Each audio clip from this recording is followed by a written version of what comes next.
Hey, before we get into the episode, I've got a question for you. Do you like free plugins? Because if so, check this out. So I just released two brand new plugins under my plugin company, Carb Audio, and I want to make sure that you know about them because they were both built to solve a problem that I see happening all the time.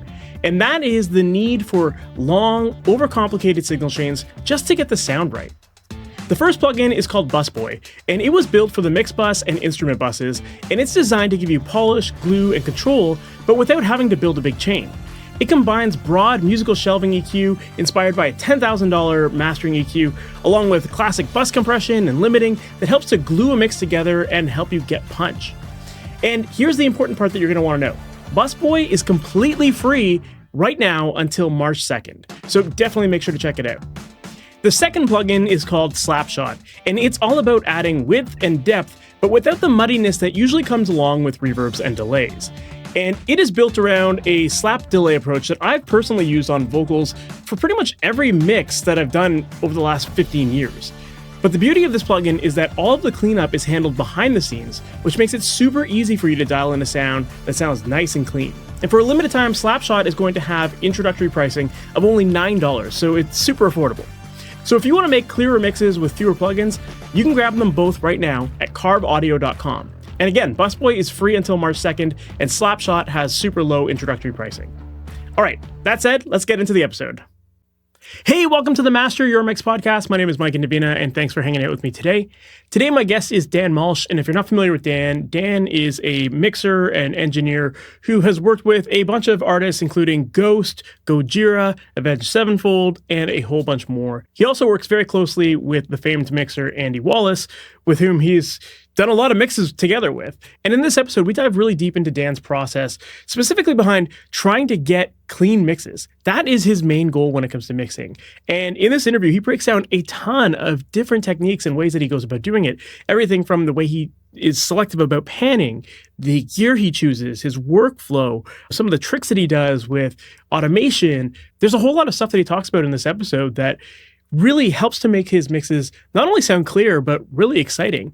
Yeah, he gives us a lot of detail. He's not one to shy away from the details, which is amazing. I love those kind of interviews because, yeah, who doesn't want all the details, right? And nothing big. So, yeah, this is a great episode. I think you're going to really like this one a lot. If you're struggling to get clear mixes, this is definitely going to be a really good one for you. So with that said, let's just jump right into it. Dan Malsch, thank you so much for being on the Master Your Mix podcast. How's it going today, man? I'm doing great. Thanks for having me. Appreciate it. Of course. For people who might not be familiar with you, can you give us a little background on who you are, what you do, and how you got into all this stuff that you're working on today? Well, I'll try not to go too far back and date myself, but been mixing and recording for quite a long time. I've probably been in the business, let's just say 20 years. It could be a little longer, but let's just say 20 years. I got into the business. I was in a metal band called Wicked Mariah for my childhood, basically up until I was maybe 26. And when I was in that band, I loved the band. I loved the recording aspect of it more than the live aspect.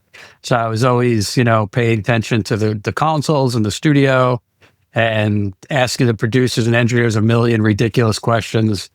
I remember working in like an SSL studio and wanting to asking the producer engineer if I could do a recall on the console for him to learn it. So I was always much more interested in the recording side and production side than the live side. But that's basically got it. My older brothers were in a band. I used to watch them play in the garage. They were in like an 80s hair metal band. Yeah, that's how I got into the business. So as far as like getting started with the engineering side of things, obviously you said you were shadowing a lot of people, but did you ever have any sort of formal training, or was it only from like your experience of just being in the studio as a musician that you learned this stuff? Yeah, zero formal training. Maybe it would have been good to have some formal training and maybe it would have sped up my progress a little bit. But no, I actually was thinking about going to Full Sail when it first started many, many years ago. But I just decided to buy some equipment instead and, beat my head against the wall and figure everything out. But yeah, no formal training. Nice. So then was it just a matter of like buying some of your own equipment and just getting started just by recording your own band's music, or what did that look like in those early days? Yeah, my wife just reminded me of I bought a 4-track first, like a Tascam 4-track. And I remember recording in the cold basement with no heat. It's tough for guitars to stay in tune with, no heat in the Northeast. But yeah. And then we would record demos for the band Wicked Mariah. just 4-track demos with a cassette. They were pretty terrible at the time. And then my first real studio was, well, it was some ADATs. I think I started with one ADAT, Alesis ADAT, and I progressed up to 3 ADATs, and I thought I was, the king when I got three ADATs and a Mackie 32.8 console in the basement of my parents' house.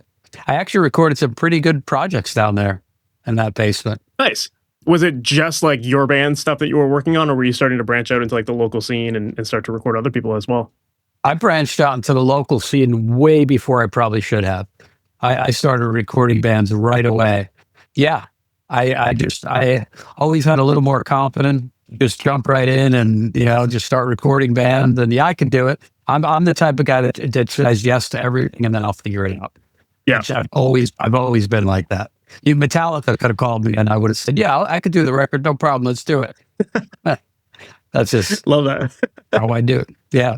I love it. Well, that was actually one of the things I wanted to ask you about, because I did hear you on the Working Class Audio podcast, and that was a theme that kept coming up, was this idea of saying yes to everything. And I mean, you even shared some stories of like getting asked to mix Atmos mixes for Ghost, and you didn't even know what Atmos was at that time or have a studio for it, and you just said yes. So, I think it takes a lot of courage and confidence to just jump into things. But I know there's a lot of people listening to this podcast that are kind of afraid to take those chances, right? And there's a lot of people that are like, whether it's offering their services to other local artists or maybe even releasing their own music. There's all these people that have fear around this idea of like failure or making mistakes and that kind of thing. So what advice do you have for people to like rip that Band-Aid off, or, how to gain that confidence to just do it? Yeah, I was actually just having a conversation this morning with a client of mine who's actually a great songwriter, but he has so much self-doubt. Now, we all have self-doubt. We all think we're imposters, to some degree. But, you have to start somewhere. You have to believe in what you do, and you have to know that it's just a place and time. What you're doing right now, it's a place and time. It's what you're capable of right now. As long as you're working hard and putting the work in, then you just got to get it out there. You have to believe in yourself. You have to say yes. You have to work with people. You may mess some things up. You're probably not going to get paid big dollars, in the beginning. Some people do, but you just have to say yes. You have to stumble and you have to be willing to fail, because that's the only way you learn. I mean, I've failed probably more than most still to this day. I still do test mixes and sometimes don't get them, and that's, sometimes you think, and I never think this, but, you do some of the biggest records in the world, like Ghost. You think that, you'll get every mix that's ever sent to you, but sometimes you don't. It's just a taste thing. Sometimes you'll do a mix shootout with 2 or 3 other mixes, and you could believe yours is the best. It just happened to me with quite a large band. I thought for sure I was getting the mix. The band loved the mix. It turned out the producer wanted to use his mix. So yeah, there's a lot of failure. There's a failure at every level, but I don't know. I've always had confidence that I'll figure it out with hard work. Maybe it'll take a little longer, but I'll always figure it out. And that's what I try to teach people, because, I teach private one-on-one classes once in a while. And I just tell people, you just have to believe in what you're doing. But as long as you're doing the work, if you're not doing the hard work and you're just believing and and you're sitting on the couch, that's a different story. But if you're putting the work in and you'll try your best, that's the best you can do. And this business, people are paying for our ears. Everyone has the same gear these days, same plugins. Some of us have consoles, some of us don't. Doesn't really matter. You're getting paid for your ears. So you may not be that experienced, but you just might have great ears. And you might just hear music the way the masses want to hear it. But yeah, I always tell people you got to jump in. Like I said, I was having a conversation this morning, and there's the songwriter who's so good, but he's so, he just doesn't believe in himself. Like you said, I was like, you have no choice but to jump in. So I just started sending his songs out to a bunch of people that I know, and they started giving him positive feedback. And I said, now you have no choice. You just have to put it out there. People already heard it. So for sure. No, I love that. I like the way you framed it though, of just like treating it as like this is the best you're capable of doing at this moment, and knowing that, because like the reality is that like we're all trying to constantly get better. And I don't think there's ever a point where we're like, I know it all, I'm great. Like the industry is never going to change. Like, so I think acknowledging that is really powerful because, yeah, even the best mixers out there right now, they're going to be better 5 years from now or a year from now. You know what I mean? So it's like, Yeah. you can't dwell on this fact that there's room for improvement. It's just you got to get out there and do it. I think that goes, yeah, it's just like, it kind of helps you rip off the Band-Aid a little bit easier knowing that, I guess. Yeah, and I was just working on a mix yesterday from a new band from Sweden. I won't mention who they are, but I was like, wow, the mix I did the day before was amazing. It came together really well. And the mix I was working on yesterday was terrible. I was like, what's going on? It just wasn't working. The kick drum wasn't working. So many things weren't working. So, I had to take a step back, take a little walk and just figure it out, because we're all still figuring it out on every level. And if people tell you they're not, then probably not working hard enough. Absolutely. I love that. Yeah. Well, I think that is really important. And yeah, a lot of people listening to this just take this advice, run with it, just try things, and don't be afraid to experiment and make mistakes, because we all make mistakes. And that's the fastest way to learn. If you're not willing to take the chance to make a mistake, you're probably going to slow down your progress significantly. So definitely some good advice there. I do want to fast forward a little bit. So you were doing it on your own for a while, and then at some point you started to get to be in the room with some pretty popular producers and engineers, people like Andy Wallace, David Bendeth. How did that transition happen of like working on your own to getting in the room with some of these other engineers and working on some of the bigger projects? Well, I'll start back a little bit. I got a pretty good break back in, I think it was maybe 2005. A friend of mine happened to be the bass player. There's a German artist called Doro Pesch. She's kind of like the metal queen of Germany. And I got a little bit of a break with that record because it was a friend of mine was a bass player in the band, and my studio was available. And Dora likes to work in America, and she wanted to be in the woods. And I got to do that record, so that helped me out a little bit in the beginning. And I because my family's in the construction business, and I'm pretty handy with construction. I was always my first real studio was actually a really cool studio, nice live room, decent amount of gear. So I was able to attract some pretty good, I think also I'm an hour and 20 minutes outside of Manhattan. So I guess I'm in a pretty good area if people want to get out of the city. Yeah, I think that I could tell you the Andy Wallace story. I'll tell you that in a minute. That's a wild story. But yeah, I think from having a cool space with a cool live room, and I networked pretty well, I think that helped me in the beginning get, different producers to come to my studio. But yeah, the David Bendeth thing came later. David Bendeth was here a couple of years ago, and he's worked at my studio a fair amount. Do you want to hear the Andy Wallace story? Yeah, but it sounds like it was just a matter of like taking on projects and finally getting one that had a little bit of popularity, and that kind of snowballed into some other opportunities, or gave you the portfolio to show off, right? Yeah, because once you do something that does fairly well, then people think, okay, this guy knows what he's doing. And I did invest a lot of time and every dollar I made into my studio. I wasn't one of those guys. I didn't go out and drink and party. I didn't have a fancy car. I didn't have any. I invested everything I had in my studios. So I still do these days. I take this very seriously, and I want everything to be the best it can be. But on the Andy Wallace story, because most people probably want to hear this, and I've told this a couple of times, so I'll give you the brief description. A friend of mine, Steve Ertl, is like a local business owner in the Stroudsburg area, and he talks to everyone. And his brother owns a hotel in town. And Andy Wallace has a massive classic car collection. He's got like over 100 classic cars. Wow. So a couple times a year, Andy Wallace does a car tour with some of his friends. So they'll stay at a particular spot. They'll stay at a hotel, and they'll, do a tour of the country, the area, wherever they happen to be. So they happen to be staying at my friend's brother's hotel, Steve's brother's hotel. And Steve talks to everyone, luckily. He's always making conversation. So he happened to be talking to Andy Wallace's wife, Trish, and Steve asked, so what does your husband do? He's like, oh, he works on records. Well, what records? What bands? So bands like Nirvana, Linkin Park, this and that. So he's like, oh, that Andy Wallace. So he immediately calls. He's like, Dan, you got to get down here and meet Andy. I'm like, I'm not doing that. I'm not going to go bother Andy. Knowing him now, I know how quiet Andy is, and Andy's not very public at all. But I ended up, after him calling me for about 3 or 4 days, after Steve called me for about 3 or 4 days, I ended up going down, meeting Andy. We didn't really talk about the studio at all. We just talked about car collection, what he's doing.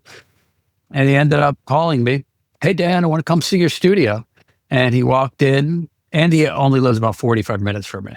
So he walked in. He's like, oh, you have everything I love. Well, that's how that started from my friend Steve. Yeah, it's a weird story, but that's not how people would think that would happen. But it goes to show you that, I think that what you said there about how you didn't even talk about the studio, that's a masterclass in networking itself. It's like a lot of people tend to go in with this very selfish motive, and it can really turn people off. So the fact that you were able to just relate to this person, be friendly, and then them get interested in you a little bit, and then take it from there. I think that's actually a really important lesson there. Just, don't just be getting into these conversations for the sake of personal gain. Yeah, no, you did. I mean, that's almost never the way to do it. You have to get to know people, and you have to have some kind of chemistry with them, because you just can't say, oh, I'm great, I want to work with you. It doesn't really work like that. If you're a fan of the Master Your Mix podcast, you might not even know yet that we actually have a full website packed with a ton of resources designed to help you make better mixes. So head on over to MasterYourMix.com, and on there you're going to find free downloads, cheat sheets, blog articles, books, courses, and a whole bunch more, all designed to help simplify your mixing process, give you more clarity, and help you finish more music without second-guessing every move. And then, if you're looking for more personalized one-on-one help, where I can work directly with you on your tracks and walk you through the recording, editing, and mixing processes step by step, that's exactly what I work on inside of my coaching program, Amplitude. And you can learn more about that at masteryourmix.com/amplitude. And on that page, you can book a free call with me where we can talk through your current process, figure out where your gaps are, and identify the fastest ways to help you move forward with your tracks. And then if it makes sense to work together beyond that call, we can absolutely talk about that too. So once again, that's masteryourmix.com. And then for coaching, masteryourmix.com/amplitude. So with having had this experience of getting to work with Andy and people like David as well, what would you say were some of the biggest lessons that you've learned in your time working with those guys? Well, Andy and David are very different. So David's, he's a character. He's really super funny. But I've worked with Andy way more. I mean, I've worked on many projects with Andy. Some of you've heard of, and some of you haven't heard of. Andy's very quiet. Andy is not, super boisterous. He knows what he wants. If you have a good chemistry with Andy, you'll have a great relationship with Andy.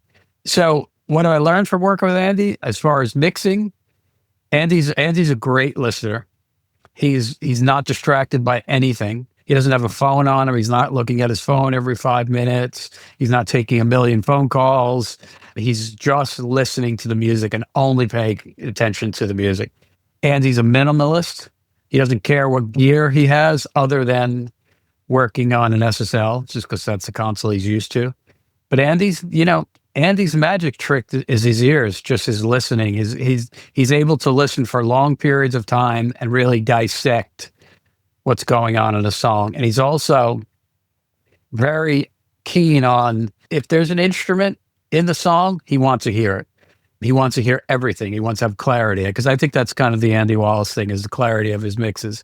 He'll sometimes, I think, sacrifice some of brutal power for clarity, which I also do. So, and Andy's very confident in what he's doing. And he's very confident in his moves. He's got a very confident personality. He knows what he wants, but he's also very nice. So he's not like this arrogant guy at all. He's just very confident in the moves that he's making. And it seems to work out. That's awesome. If I'm not mistaken, you guys do a lot of mixing together, right? Yes, the Ghost record was a little different, but most of the records we work on are completely together. So the workflow would be I would get the sessions, prep the sessions, put the songs on the console, get the mixes to where I think that this is a mix, this is done. And then Andy will come in and, make his tweaks. And sometimes he changed a lot, sometimes he changed very little, depending on what Andy's thinking. The last Ghost Skeletor record was different. If you want me to go into that story, Sure. I can. I'll make it brief. We originally started that Skeletor would it be the summer of 2024 or 2023? I can't remember if that record came out in 2025 or 2024. I can't remember. Sorry, but we started that record in the summer of either 2023 or 2024. And we thought the record was done. We worked on a normal fashion. We worked on it together at my studio in Pennsylvania. The record was actually mastered a few times. And turns out some of the issue was Tobias couldn't be in the studio. Tobias likes to be in the studio. Tobias likes to be, super involved, of course.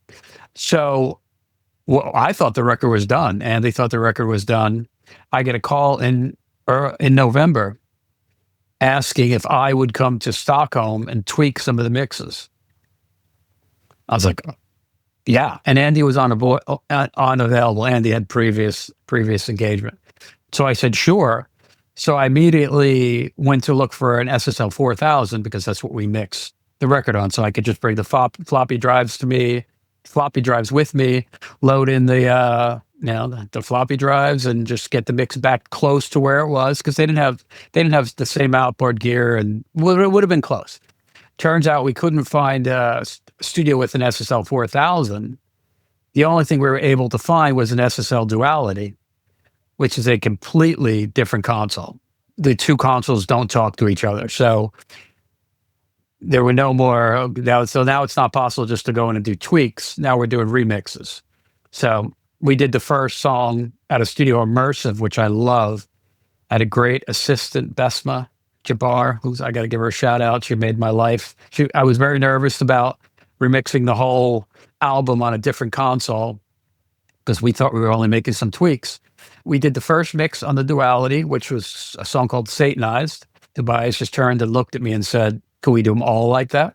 So, 10 days turned into 3 weeks, and we remixed the album. But I think it's a great sounding album, and I'm really happy I got to work on a Duality because it turned out I love a Duality even more than a 4K. So, wow. So that was big. Yeah. That's a big statement. Yeah. It was hard to get used to at first, but once I got used to it, I love the clarity because I think most people would say that my mixes have a lot of clarity, and that's what I go for, detail and clarity. The Duality gives me that a little more than the 4K. I mean, 4K is an amazing console. I'm not slighting that console. I have one, but yeah, I've been working with the Duality. I also now have an Oracle in my B room, an SSL Oracle, which I've been working on for the past couple months. I really like that console too. That's awesome. So how does it work though when you're mixing with Andy? Like you said that you tend to start the project and he comes in later. As far as like being aligned with like the vision of a project, or maybe even like your own personal workflow versus Andy's, like how does that work to make sure that you guys are kind of making this work together instead of it just being like two different mixers doing their own thing? Yeah, I it's one of those relationships that I think we work very similar techniques. And so my role initially was mostly Pro Tools, because Andy doesn't work Pro Tools. And like I said, getting the mix up, sounding good. Andy will come in and tweak the mix, but it's definitely a collaboration. Andy's if Andy likes you and likes what you do, he's very open to collaboration. Now, when you're working with someone like Andy Wallace, I have to give the respect to Andy, and I have to say, if Andy will make the final decision, and I will say, okay, even if I don't agree with it, then it's Andy's decision. But like I said, Skeleton was a little different because Andy wasn't able to be there, so it was fully on my lap. But we worked well together because, like I said, I think we hear things the same. And Andy has, if I like something, Andy will say, "Oh yeah, you like that? Let's go with that." Or the other way around. If Andy loves something, I'll say, you know, I mean, in the end, the band has the final decision. So, you know, even someone like Andy Wallace, if the band says change it, we change it. I mean, it's the band always has the final decision. And the band may change the mixes drastically. You know, we may think that a mix is incredible. We had that experience. I won't mention the band, but a really large band on a record that we worked on. We did the first mix and we were convinced that, man, this mix sounds amazing. Both of us were like, not high-fiving, but high-fiving each other, but almost. Still, like, the band walked in. It's basically totally wrong. So like, oh, okay. I guess we'll start over. But that happens to all of us. For sure.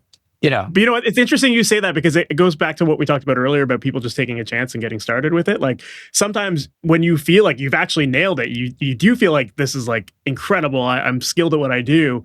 Then you get the artist come in and be like, oh, can we do it differently? And kind of puts you in your place a little bit, you know? So just, no matter what level you're at, you have to just do it and accept that that's part of the gig. That's awesome. For sure.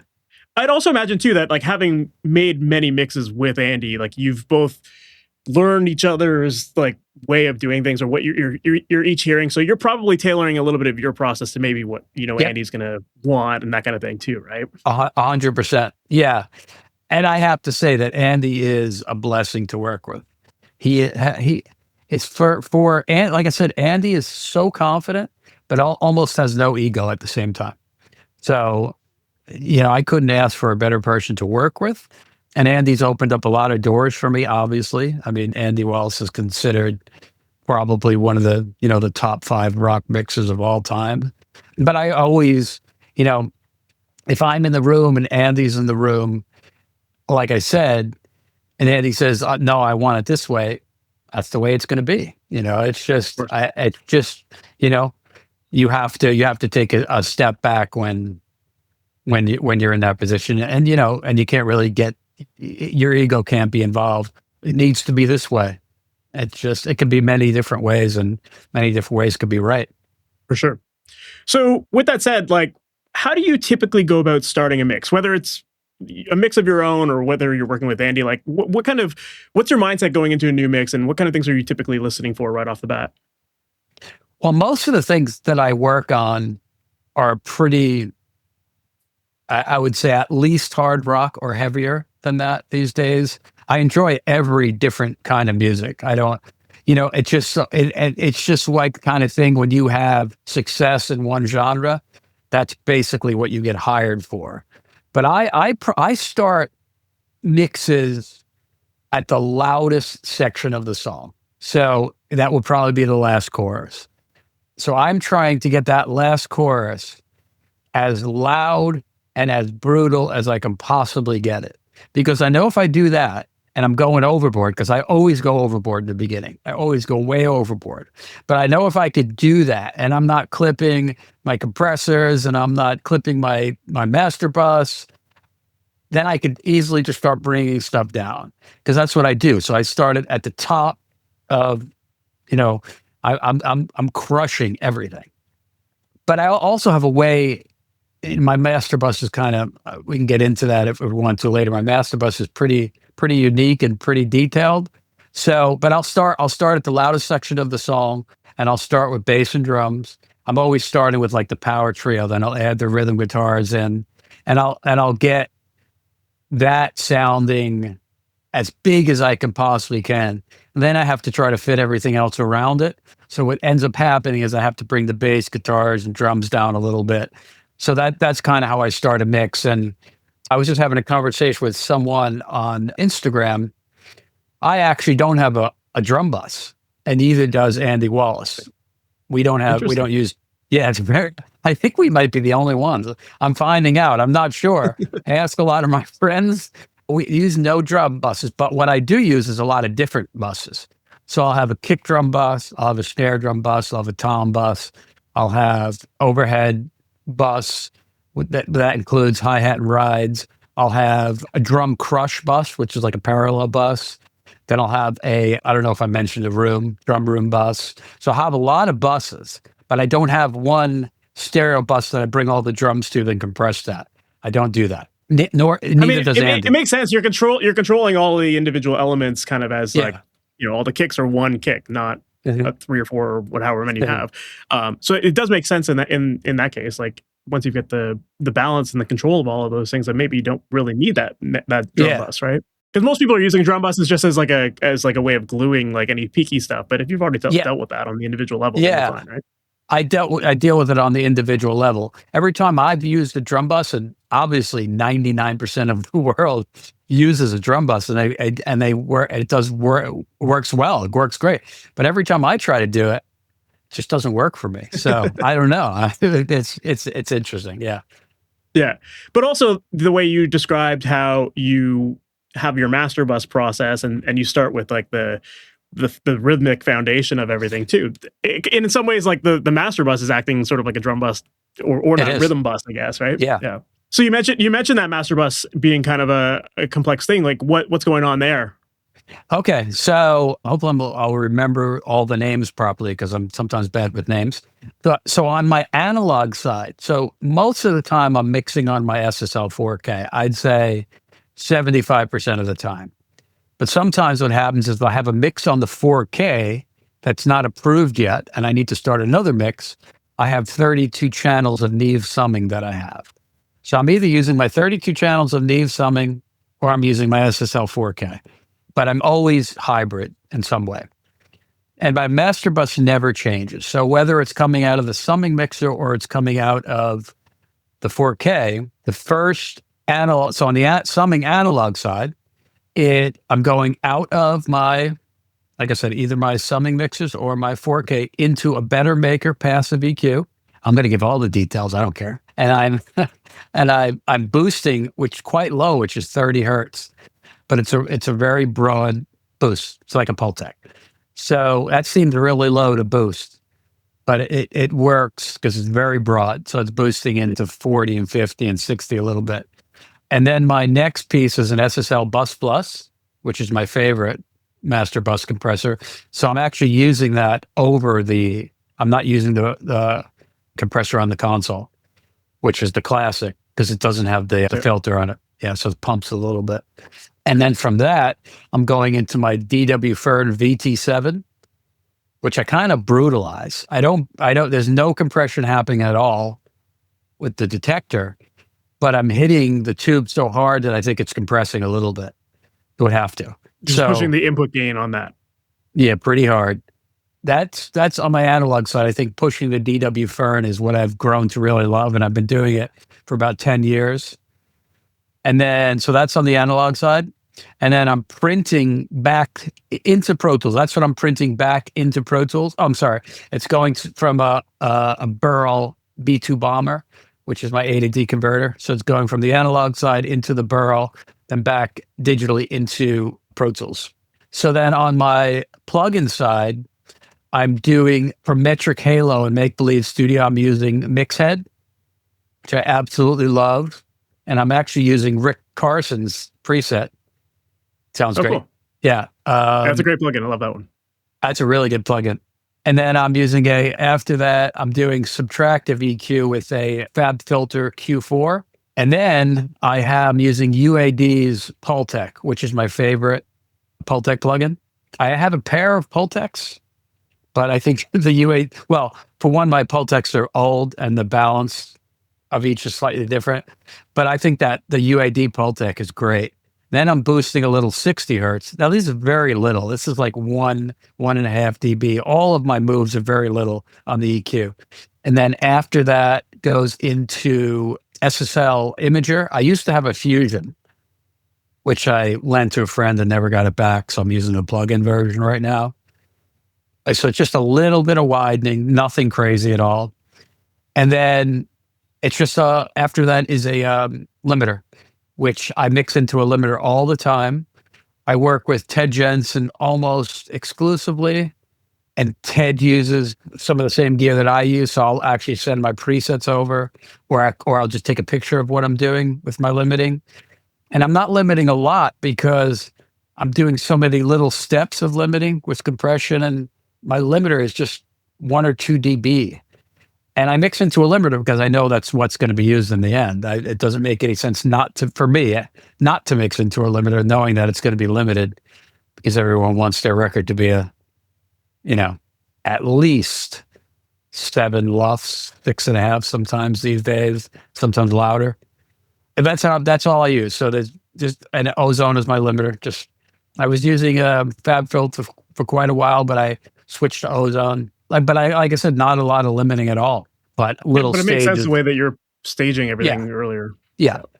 So that's it. And that's on every one of my mixes. It almost never changes. The attack on the bus plus, and I don't know if I'm going into too much detail, just No, I love let this. me know. Okay. So the attack on the bus plus is the slowest, and the release is always auto. And I'm never going above 4 dB. It's usually about 2.5 to 3 dB of compression. And I'm using classic mode. So I'm basically using it as the 4K, but it has the filter. So I'm filtering out the low end. So the compressor is not compressing the low end from that's pretty important these days because everything has so much low end. Yeah, but that's it. So it's cool. There's a lot of things, but the only piece that's doing a lot is the DW Fern, because I'm hitting it so hard. Mm-hmm. But it's interesting. So at what point do you bring in this master chain? Is it right from the beginning, or do you kind of get like a balance of that rhythm section first and then introduce this master chain? It's right from the beginning. Everything is right from the beginning, because I figure if this is what it's going to be, and it's kind of something that I've developed into, I guess, my sound, why not start from the beginning? I mean, but maybe sometimes I'll limit almost nothing, and then I'll just turn the limiter up a little bit more. But I'm not limiting a lot in the end anyway. So pretty much how it is right from the start. Yeah. And then I'll do little tweaks at the end, and it's usually subtractive stuff. I'm usually subtracting. I'm doing almost no I'm adding almost no EQ other than the low end bump at 30 hertz and 60 hertz. Sometimes if I feel at the end the mix isn't bright enough, I'll do like a tiny little brightening, but more than likely I'll go back and just adjust a few things in the mix. Makes sense. Yeah, I think that's really cool. Like for people listening, like this is a really cool process because well, number one, you're familiar with your gear. So you kind of know, you're familiar with your gear and like what your personal tastes are. So you kind of know what to expect from the end result based on using this exact chain in every mix. So there's that consistency there and almost like a target to hit as you're mixing. So as long as you're hitting that, then that's going to allow you to just make decisions much more confidently and work faster. So I love that. But you're also kind of creating these broad stroke moves. Not that they're huge broad stroke moves at all, but like they're just shaping the overall tone and everything to get you closer to where you need to be. So there's less work to do later on as well too. So yeah, definitely a really cool approach. And yeah, thanks for breaking down that chain. I think it's super helpful. And I think, even if you're using like plugins in the box, there's still a similar way of working like this. So yeah. And speaking of plugins, I am kind of a creature of habit. I will try new plugins when they come out, and I have discovered some plugins that I really like lately, but I'm a creature of habit. I'm using the same SSL channel strips, whether if I'm on the console or using my summing mixers. I'm using 1176s and LA2As, whatever they happen to be. I'm using my favorite reverbs, which I've been talking about forever. It's just a 480L still, but now I'm using the plug-in version.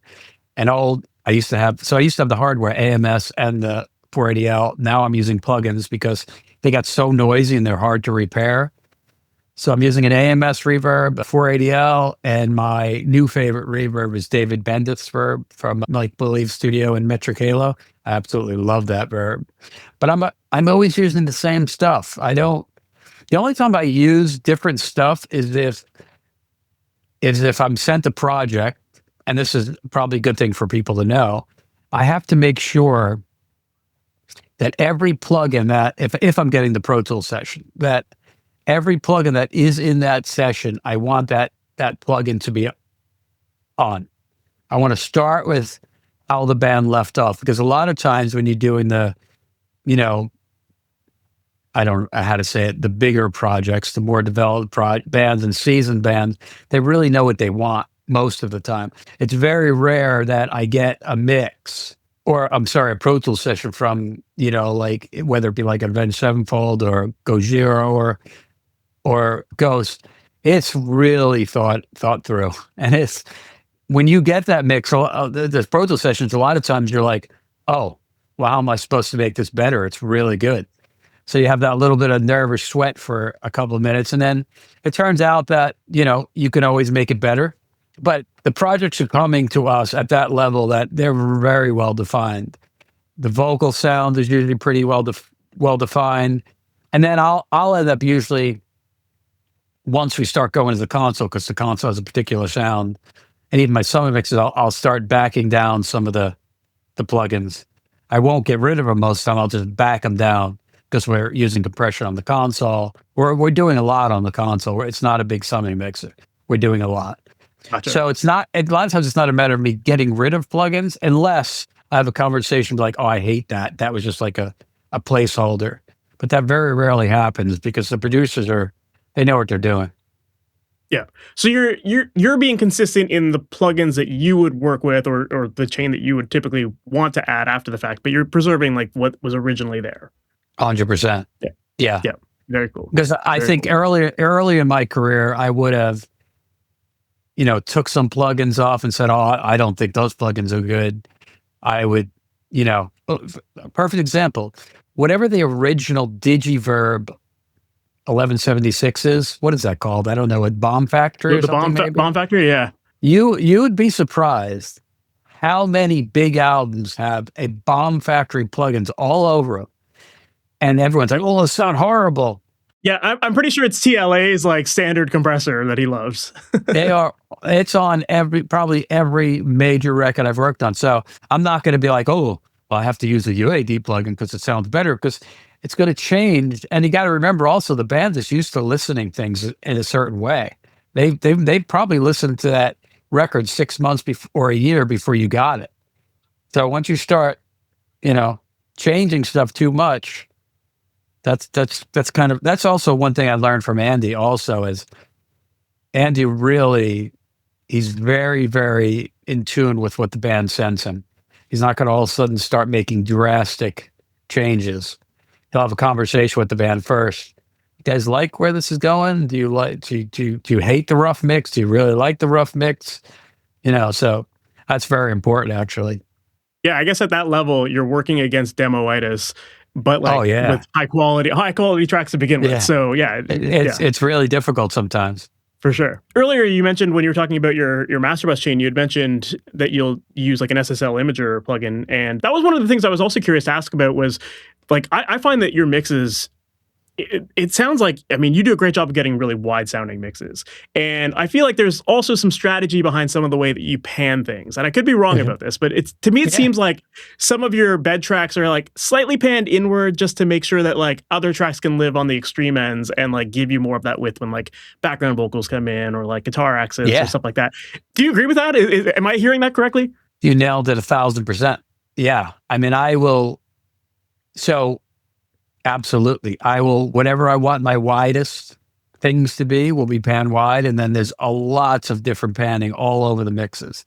What I will do a lot of time, and this is not really a secret, everything in the verses will be panned slightly less narrow than the choruses. So when the chorus comes in, everything is wide. Not everything. My overheads are actually not wide. My overheads are probably at 90. Whereas, you know, my rhythm guitars in the chorus will be at 100. And I'll also use that imager where I'll only click it on sometimes in the chorus. So the chorus sounds even wider. I try to get, and sometimes, you know, if you get too wide, the middle can be a little too weak. But yeah, you hit it. I'm glad you noticed that, because I'm a big, and that's a lot of also I got from Andy. I'm a big one on panning. Panning is a very important tool. not everything is just pan left and right with me. There's many different pannings all over the place. For sure. I'm glad that you confirmed my ears were working properly. So I was listening and I was like, yeah, like the drums sound like they're very like they're just in a little bit, especially like in the verses, like you said. But then I would hear, I would hear like tom fills and stuff like that. I'd be like, oh, that's over there, like, or little like background vocals would jump out. But I thought that was really cool. It really provides a lot of movement in the tracks. And, I think a lot of people, like when they're learning about panning, it's just like the LCR thing. And most people will just go to extremes. But there is something advantageous about kind of playing with it a little bit more and getting in between. So yeah, I think a lot of what you're doing there is just a perfect example of that. So yeah, very cool. Well, I'm glad you picked it out. Perfect. So when you're thinking about panning, like, do you kind of have starting points generally for like your bed tracks, or I guess determining which ones are going to be like extreme versus a little bit more inwards? Yeah, absolutely. So I'll do, so let's just say in a verse, I have a left rhythm guitar, right rhythm guitar. Then I'll have like maybe a guitar that's doing like some kind of arpeggiated, cleanish type of thing. And then maybe I'll have a guitar on the other side that's doing like an octave type of thing, maybe. So maybe I have the left and right rhythms about 90 or 95. And then the arpeggiated type of guitar, I'm going to bring in more. Maybe that's like 70. And then the octave guitar, I'm going to have somewhere on the other side, never be the same 70, maybe it'd be like 75 or something like that. And then if I have keyboards, a lot of times what I'll do is if I have like B3s, anything with more low end, I'll pan more in. Higher end stuff, like if I have like a really ethereal keyboard, I'm going to make that really wide. Sometimes I'll even use like an imager, like an S1 imager, and I'll make it go further and off to the sides, especially in the chorus. But I guess in general, more low end is in a little bit in panning. Higher frequency is out in panning. So with keyboards especially. Like, what's the logic behind it? Is that from like a history of like vinyl records and like Andy kind of working with a lot of that stuff? Okay. Yeah, absolutely. It's definitely like with vinyl. For people who know what I'm talking about, it's like the low end is more narrow generally on vinyl records. Yeah, and I also think that more low end in the middle ish has more punch than wider. Sometimes I think when low end is a little too wide, man, lose a little punch. So for instance, I have, and this is getting into some detail, so you can cut me off at any time. This is great. I have a mono kick bus. And I have a stereo kick bus. Now, same kick drums, if I have, obviously because it's going to be a few dB louder, but the same kick drums, my mono kick drum will always sound more punchy than my stereo. Now, because when stereo is panned wider, you're losing a little bit of, I don't know what the dB is, it's a few dB down. But what I'll do, because I'm so fanatical about this, I'll have my kick drum in the middle and my mono bus, but then I'll also have the same kick drums, maybe. If I have a particular kick drum that I'm using that has a little ambience on it, that'll be more in the stereo bus. But I'm always doing kick drums in the stereo bus and the mono bus because I like the width sometimes of the ambience. But if I'm just using all my kicks in that stereo bus, they're never punchy enough. And it's such a subtle difference. You'd have to hear it. But so I'm doing, what I'll do is I'll feed my mono bus, and then I'll put sends on the kick drums, and I'll send a little bit to my stereo bus for the ambience on the sides. So I'm even spreading the kick drums out a little bit, which is a little So it's not weird, like your stereo bus.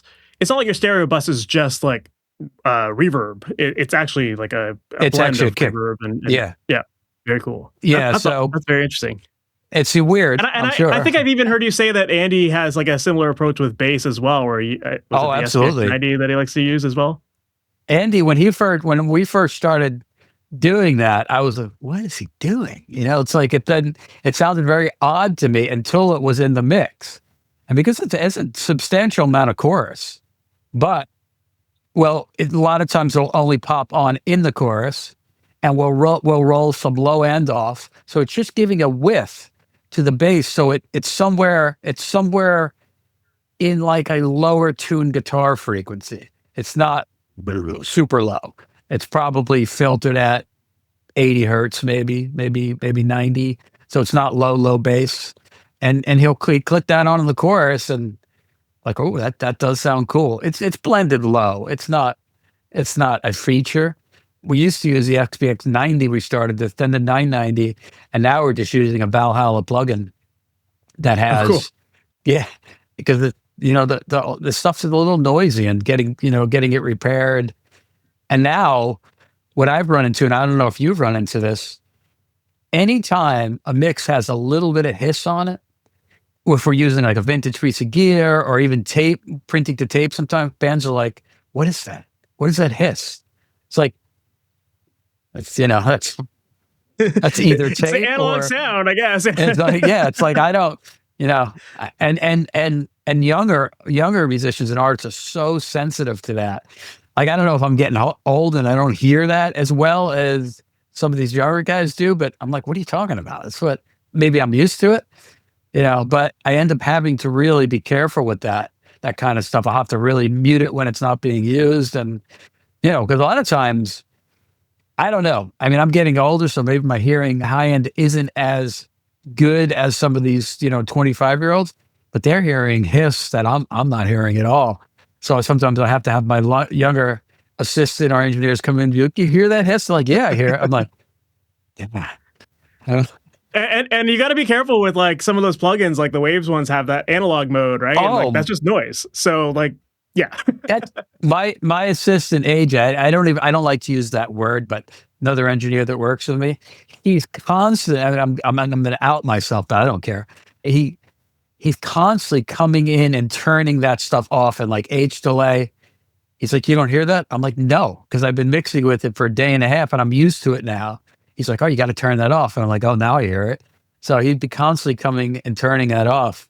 But it's good. So, and that's also actually what's really important about having a second set of ears in the studio, because once you're used to something, you've been mixing that song for a day and a half, it's kind of built into what you're hearing.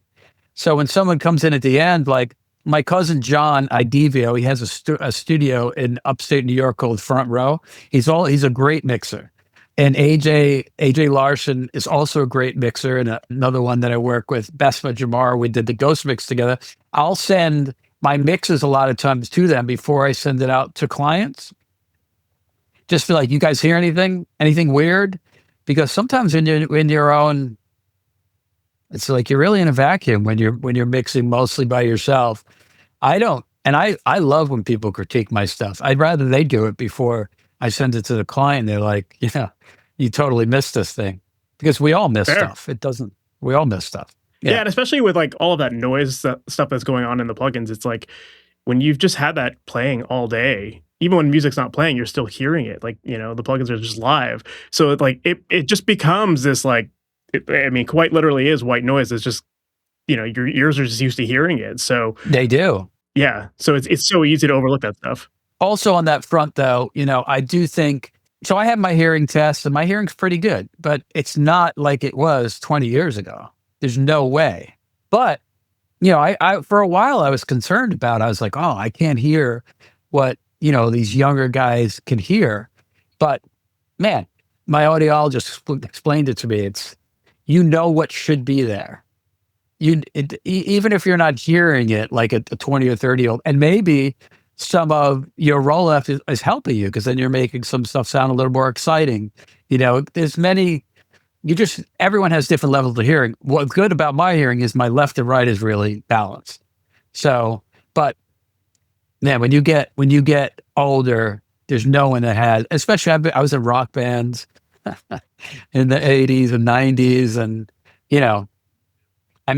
come on, do you think Andy at his age has perfect hearing? 70. I think there's a lot of engineers out there that do have hearing loss. Like it's no common. question. We all grew up as musicians. Where there are a lot of engineers or drummers too, and it's like never wear earplugs or whatever. Like I fall into that boat. So we've all exposed ourselves to so much more music than the average person, and so of course we're going to lose something. And I don't care about talking about it, because at first I was like, and I think if more people talk about it, because I know there's people struggling. There's definitely people struggling that I know personally, but there's things that help you now. There's analyzers and, a second set of ears, but no one that have been in the business as long as we have is going to have perfect hearing.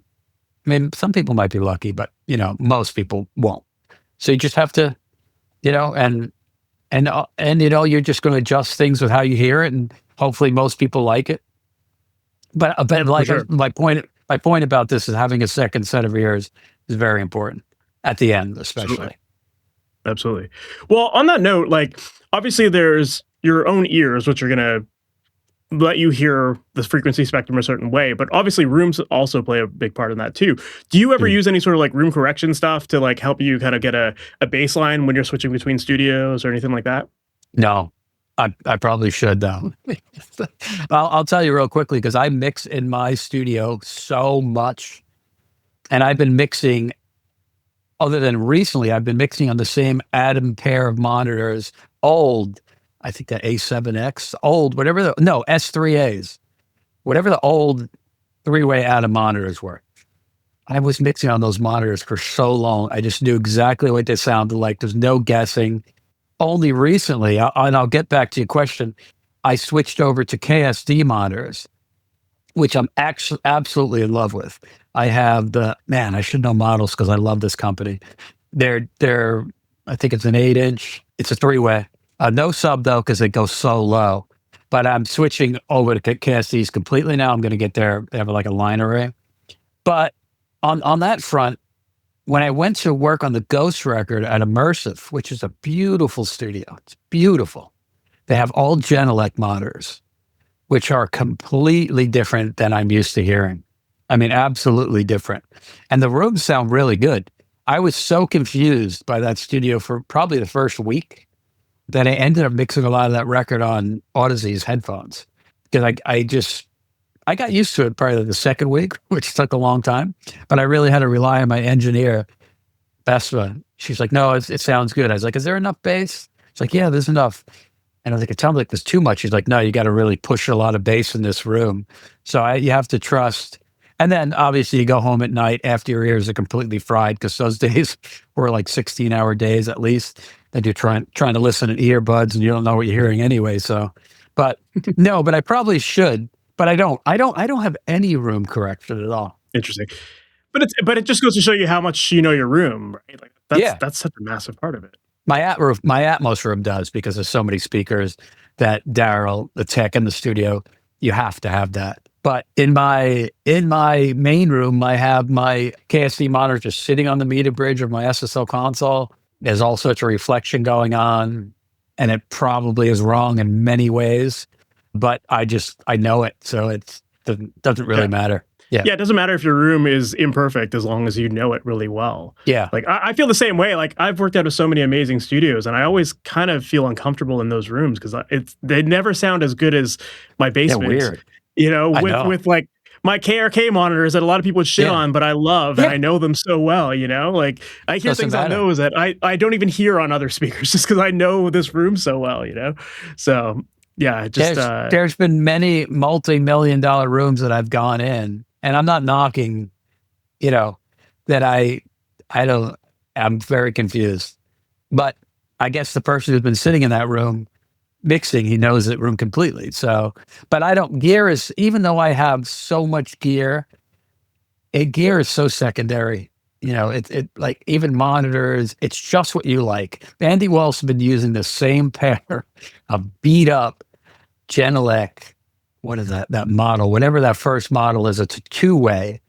That first Genelec model that came out 1,000 years ago, he's still carrying those speakers with him everywhere he goes because he knows them so well. I listen to him and I'm like, what what? I'm used to him now because we worked together for so long, but the red light, they're distorting and but he knows. He's like, when this red light's on, he's hitting it properly and, So that's if I could teach any younger kids anything, all gear is good right now.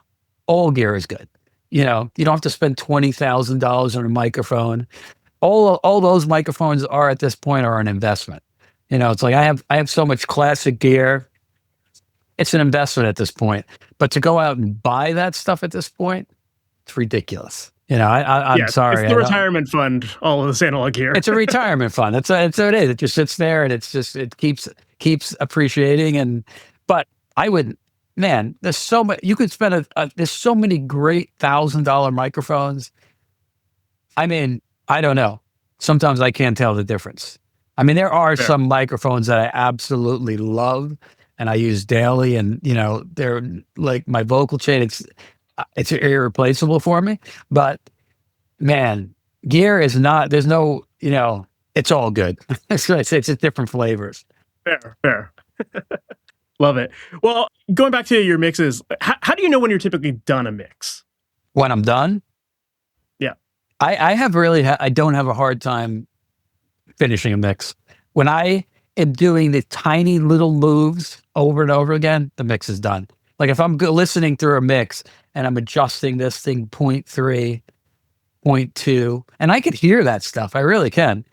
But if I keep doing that, like 2 or 3 passes, it's done. It's ready for, if I'm no longer doing broad strokes, this is how I like to work. I like to have the setup day. I take a long time to mix. It's probably not good financially. And, I take a long time to mix a song. I'm not a guy that can mix a song in 2 or 3 hours. It turns out that most mixes I'm getting are 300 and 400 tracks these days, 200. I worked on records with this 500 tracks. So I don't care what anyone says. There's no way to mix that. There's no way you're doing that in 2 hours. Your assistant has worked on that for a day and a half before you even got it, or a day.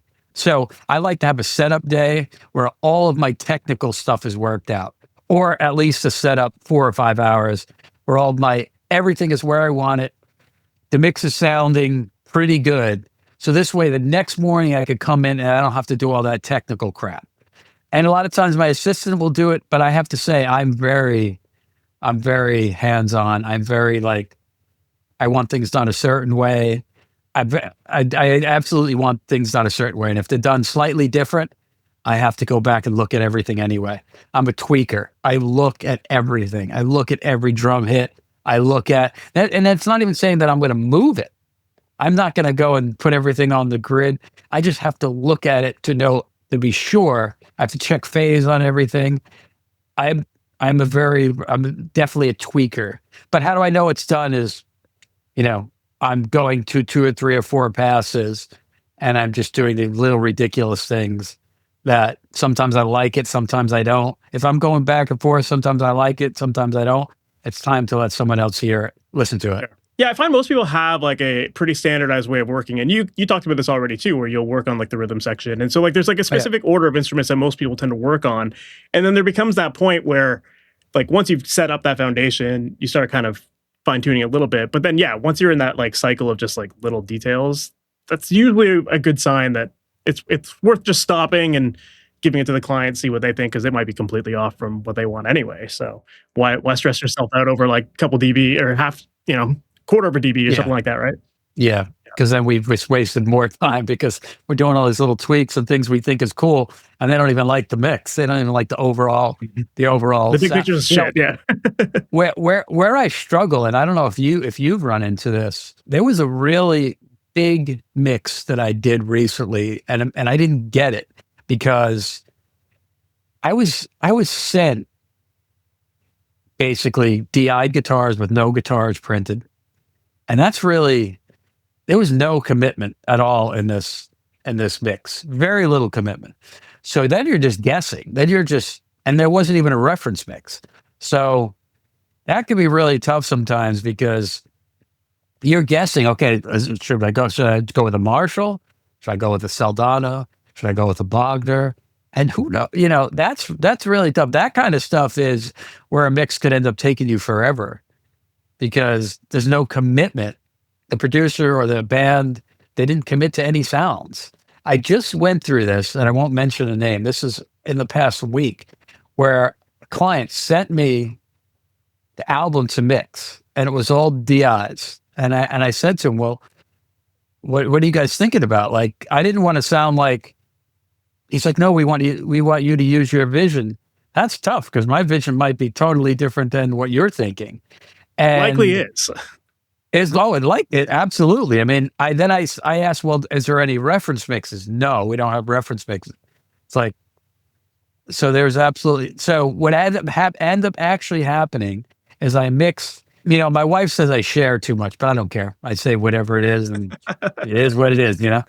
What ended up happening is I sent the first mixes. The guy loved the mixes. He's like, but the guitar tones, and I was thinking of it different. So what ends up happening is now I get an email a couple days ago, and we're going to have a phone call. I just, we didn't commit enough on the production. I ended up that I sent you the mixes too early. And I'm just like, yeah, I agree. So now go back and work on that for like however long you need to, and then send me the mixes after the fact. I mean, the session, because if there's, you could just, I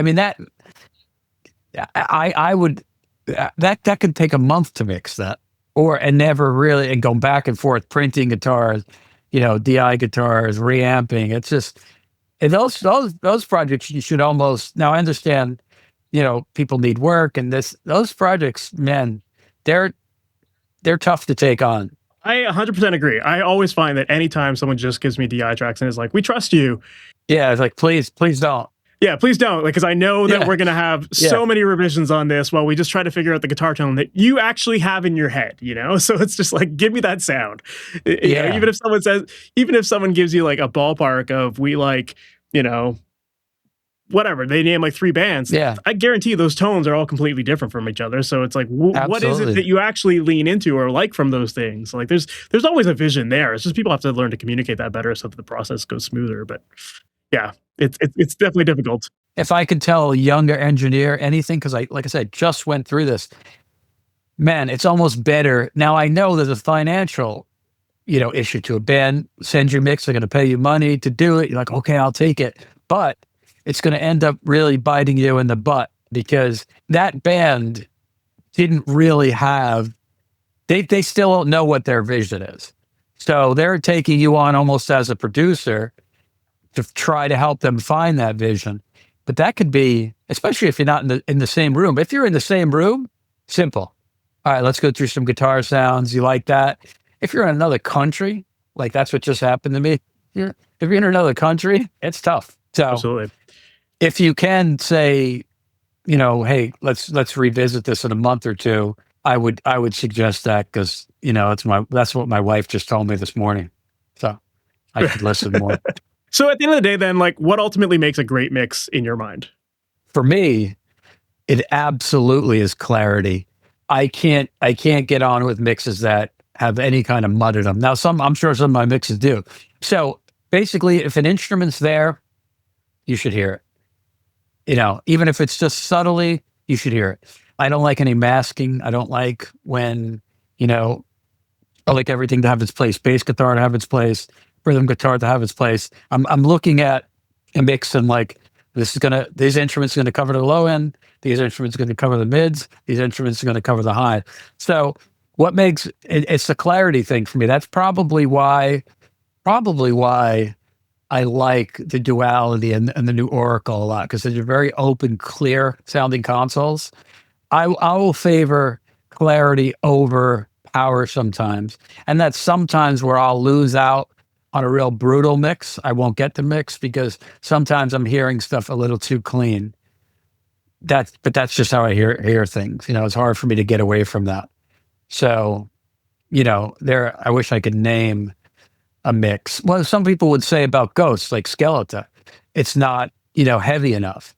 First of all, it was never meant to be that heavy. It's pretty much a rock record, but that record's pretty clear. It's bright, and that was all intentional. It was absolutely all intentional.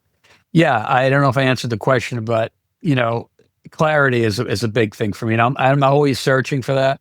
I'm always searching, but sometimes too much clarity, which I've been guilty of, will sometimes take some of the aggressions out sometime, but it's just how I hear it. That's just how I hear things. So for better or worse. Yeah. So in that quest for clarity, just as a follow-up to that, like how much automation are you doing with your mixes to like bring things in and out of the picture? I have more automation than probably most. I'm constantly automating guitars up and down, bass guitars up and down, keyboards. Say I have a vocal going and a keyboard going, I'm riding the keyboard between the vocals. Andy Wallace, the same thing. It's so much automation. Andy Wallace, I've never seen this done. he spends so much time on toms. He will go in on a tom fill, and you'll probably hear that on some of his records. All right, that tom is 0.5 dB too low. That tom is point, I'm like, Andy, we could just put a compressor on that. He's like, nope, he's going to ride. It's crazy. But if you go back and listen to some of Andy's tom work, it's a commitment. It's commitment though, sometimes where, it's 12 midnight and we're spending 2 or 3 hours on tom rides. And I'm like, this is even too much for me. But that, hey, who could argue with Andy Wallace, right? I have so much automation. I'm using the SSL controllers, like everyone does. I'm boosting things in the chorus. A lot of times, one thing that Andy will do too is he'll very quickly boost like kick and rhythm guitars and bass guitar in the chorus, but then it's down like on like a half a bar or sometimes a bar. So he'll give a really significant boost, and then a half a bar later, it's back to where it was. Or maybe it's like half a dB up. Yep. So, there's a lot of that going on. That's why I can't understand some of these people who say they mix a song in 2 or 3 hours. I listen to the mix and they sound amazing. And if they're doing those mixes in 2 or 3 hours, I'm doing something completely wrong, because I can't do a mix in 2 or 3 hours.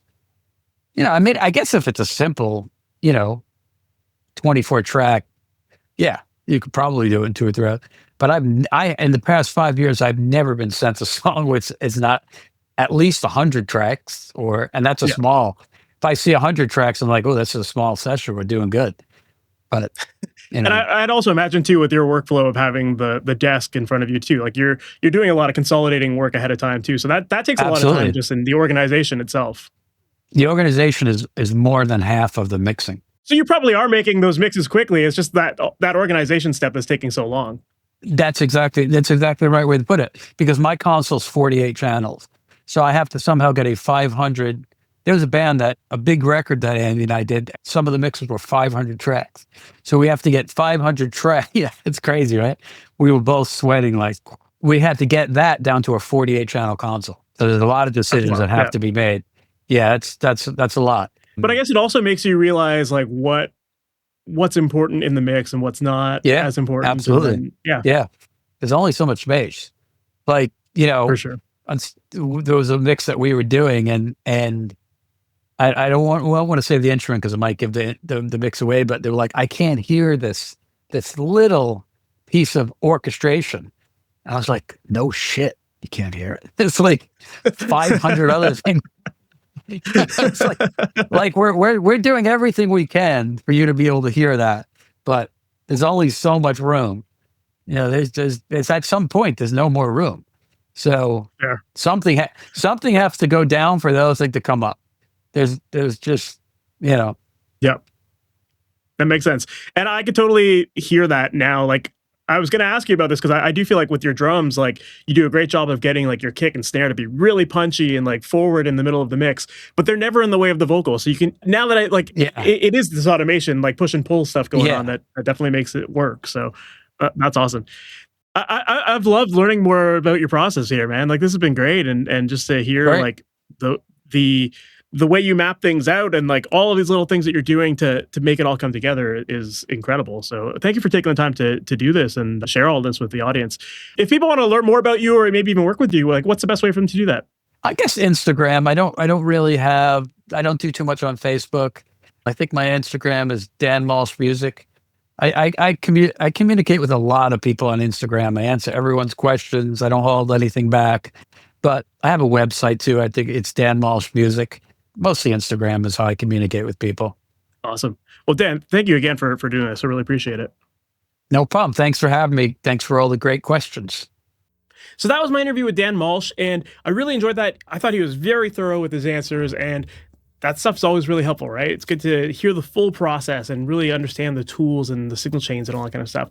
But yeah, I just thought it was really awesome to learn about the way he focuses on getting his mixes to sound clear. And I love the the details that he goes into in terms of the decisions he's making with panning and how he's panning certain things inwards in certain spots and then making things a little bit bigger, or even the way that he's set up his routing so that he's got his kick tracks. He talked about having a mono kick bus and a stereo kick bus, and doing the same sort of thing with bass, where he's got a mono bass and then a stereo affected bass, and how he'll play with those tracks and blend them throughout the song to make certain parts bigger, certain parts a little quieter, a little bit tighter. All of that is really, really cool. And it makes sense. If you listen to the mixes that he makes, you're going to start to hear all of these little things now. Like, pay attention to that. Pay attention to where things are sitting in the mix and how some stuff will just jump out in the mix, and, just little bits of ear candy that come in and out throughout the track. His mixes sound really exciting, and that all has to do with the workflow that he's described in today's episode. So yeah, I just thought that was really cool to learn more about how he goes about doing that. And I even thought, going back to what we talked about at the very beginning of the episode, it was really cool to hear him talk about his stance on just getting started and not being afraid to do things scared and just take chances. And so much of the success that he's had in his career is due to the fact that he's just said yes to opportunities. And again, I want to encourage anyone who's listening to this episode to take a chance on yourself. I know so many people that are just feeling stuck with their music, feeling like they're not quite ready, they're not quite good enough. Their music is, maybe not sounding the great. It just sounds like a demo, or you're just shy and that kind of stuff. Holding back on all this stuff and not pushing yourself to just do things, that's going to really hold back your career. It's going to really restrict you from making the impact you can make and growing your fan base or building your clientele, all of that stuff. So, I loved Dan's approach to this, and I love the advice that he shared about just treating it as like, this is just the best you are in this moment, and you will get better, but we have to work with what we have right now in the moment. So yeah, I love that he shared that. And, I'd really encourage all of you to just take that chance. Sometimes it's scary, but often scary feels right. And another thing that Dan brought up that kind of coincides with this is he talked a lot about the idea of having a second set of ears to rely on, to get the feedback and to make sure that things are sounding good before you put things out in the world. If you're nervous about it, why not get a second set of ears to give you the confirmation of something sounding right or showing you a better way of doing things, right?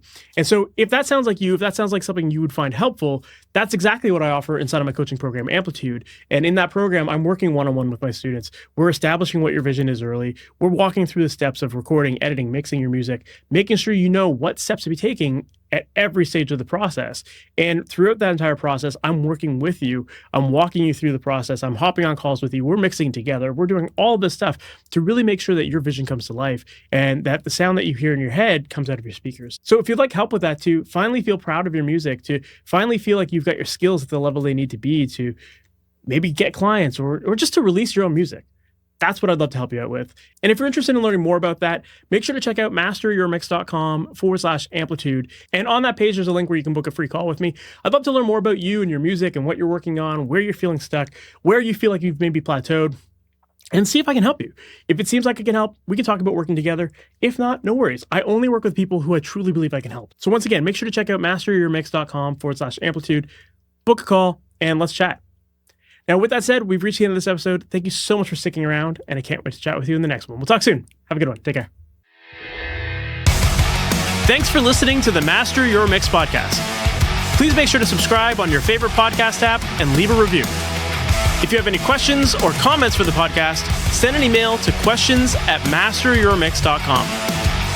And for more information on how to create pro recordings from your home studio, visit masteryourmix.com.